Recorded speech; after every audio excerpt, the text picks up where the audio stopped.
Nous sommes le 30 août. Questionnement divin. Nous lisons dans Malachie chapitre 1 au verset 6. Un fils honore son père et un serviteur son maître. Si je suis père, où est l'honneur qui m'est dû?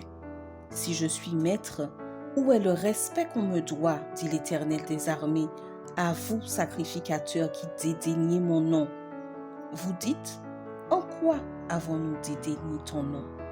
Malachie essaie de réveiller Israël de sa tiédeur spirituelle.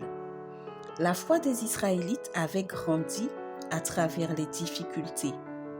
De retour d'exil et après avoir construit le temple, le plus grand symbole de leur fidélité à Dieu, ils sont tombés dans une décadence spirituelle progressive. Ils sont devenus négligents et tièdes. Il ne s'agissait cette fois plus de lutter contre l'idolâtrie ou le sacrifice de leurs enfants comme une pratique païenne. Il s'agissait de la relation étroite avec Dieu qui commençait à se détériorer.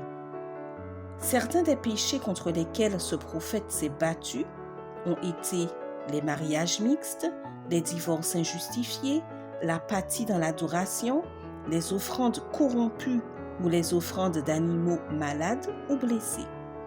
Pour les réveiller de leur léthargie, le messager a présenté 8 questions dramatiques posées par Dieu pour qu'ils reconnaissent leurs erreurs. Le texte d'aujourd'hui est la deuxième question à un peuple qui niait avoir commis une faute quelconque. Y a-t-il une quelconque ressemblance avec notre réalité actuelle? Nous ne sommes pas idolâtres, mais nos églises connaissent une détérioration progressive. La ferveur spirituelle s'est perdue ou a été remplacée par un culte basé sur l'émotion.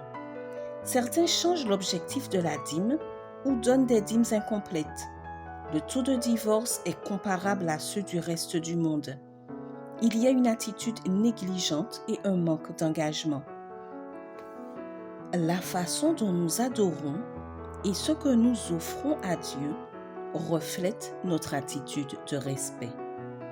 Les questions divines ne sont pas des reproches issus de la colère, ce sont des questions douloureuses d'une mère à son enfant qui ne comprend pas la profondeur de son amour.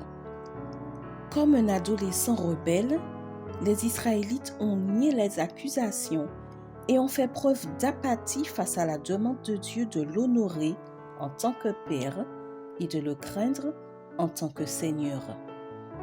Quelles questions Dieu posera-t-il sur l'état de notre Église aujourd'hui? Quelles questions posera-t-il sur la façon dont tu adores?